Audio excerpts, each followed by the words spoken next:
ഞാൻ വെറും ഒരു സാധാരണക്കാരനാണ്.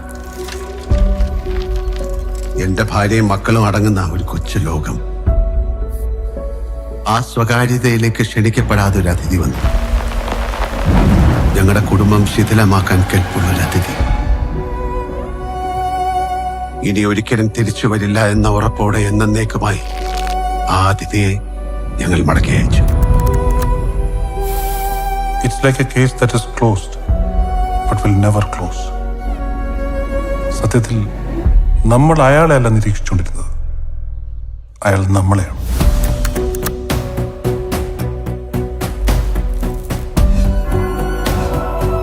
ജനിച്ചപ്പം മുതൽ തുടങ്ങിയതാണ് എൻ്റെ ഈ യുദ്ധം. സ്വന്തമെന്ന് പറയാൻ ആരുമില്ലായിരുന്നു. കഷ്ടപ്പെട്ട് അധ്വാനിച്ച് ഞാൻ സ്വന്തമാക്കിയതാണ് എൻ്റെ കുടുംബം. അത് തകരുമെന്നൊരു ഘട്ടം വന്നപ്പോ മുന്നും പിന്നും ചിന്തിക്കാതെ പ്രവർത്തിച്ചു പോയി. അതിനിടയിൽ ആരൊക്കെ വേദനിക്കുന്നെന്ന് ഞാൻ മനസ്സിലാക്കിയില്ല. ഇപ്പൊ പേടിയാ സാറേ. ഇതുപോലെ ഇനി ആരൊക്കെ ഉണ്ടെന്ന് എനിക്ക്